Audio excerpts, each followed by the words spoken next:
Hello, this is Justice Baxter, and welcome back to God, Guns, Gaming, and the Grand Old Party. Today I'll be offering perhaps my most controversial proposal. I propose we undo 1850. What I mean is that we should reverse the Compromise of 1850. If you don't know what the Compromise of 1850 was, it was basically...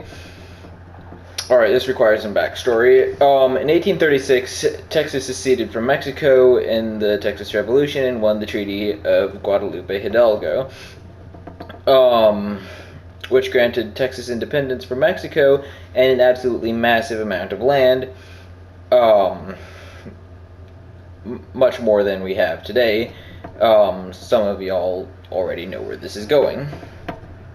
A large portion of the land was disputed, and Texas often lacked the resources to govern and patrol it, but it was ours by the terms of the treaty, which were never fully followed by either side, but that's besides the point. At any rate, when Texas was annexed by America in 1845, all those disputes were taken care of in the ensuing Mexican War, so Texas got all its land, and for 5 years it actually properly held all that land.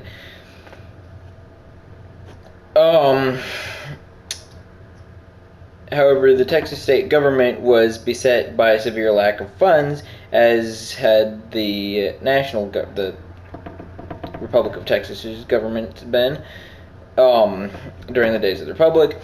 So for only 5 years after the annexation, we settled to give up a large portion of our land to the federal government for a large amount of money.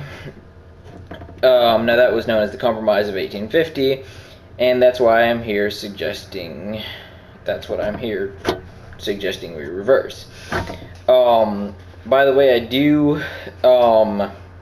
am proud that Texas is the only state that has ever sold its land to pay off its debts instead of just having the government bail it out, or the federal government bail it out. Still, though, we are no longer indebted like that, so, yeah. Anyways, that land has since become parts of New Mexico, Colorado, Kansas, Oklahoma, and Wyoming, and that's in approximately the order of how much those states now owns. Of course, those states have gotten kind of used to owning the land at this point, so it may be hard to get them to agree to cede it all back. I'll deal with Oklahoma, Kansas, and Wyoming all together because they'd be losing the least and would probably be the easiest to negotiate this deal with. And then I'll do Colorado and New Mexico individually. Now, Oklahoma, Kansas, and Wyoming, those parts are all relatively dry plains land that sells for about, $1,000 per acre or so.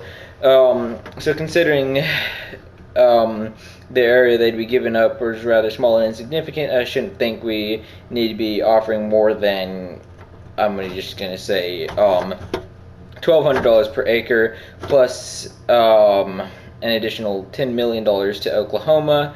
That's particular because we're taking their highest point, Black Mesa, and I mean, I don't know how much they care because it's like a puny little high point, but whatever. Anyways, this makes the total for Oklahoma, Kansas, and Wyoming about $14,242,320,000.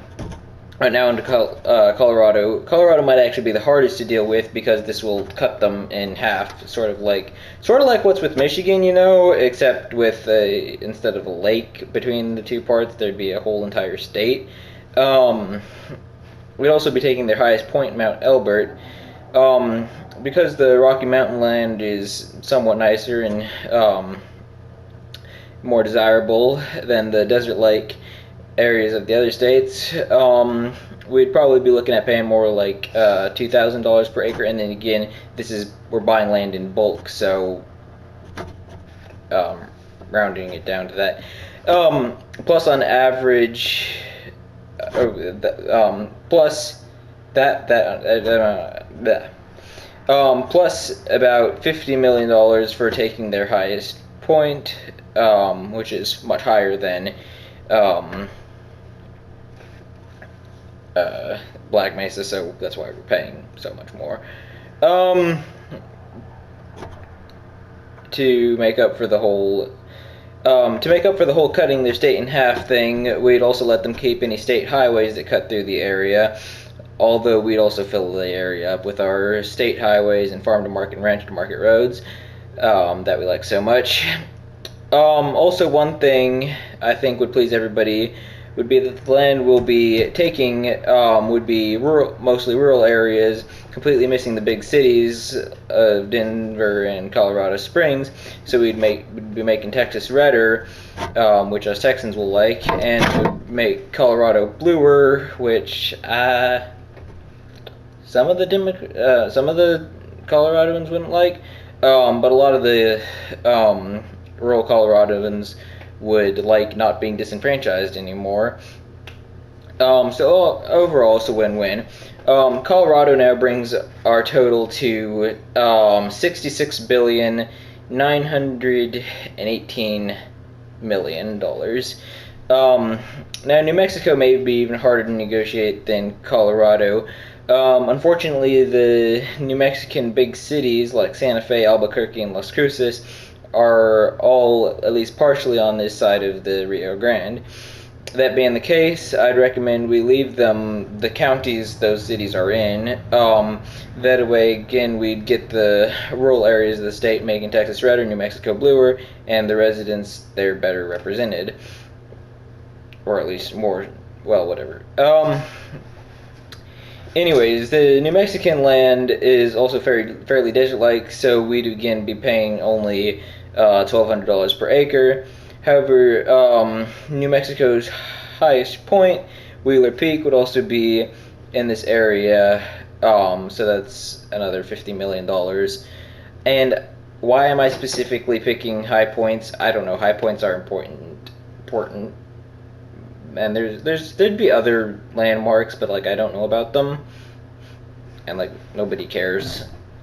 Anyways, if New Mexico agrees, they'll cost a total of $62,355,600,000, and this brings our grand total to about $143,515,920,000. Now, of course, I have no idea how much actually we'd be settling on if this ever did happen. My estimates are extremely crude. Anyways, though, that's all for this video. I want to thank you all very much for watching, and I'll see you later. Bye.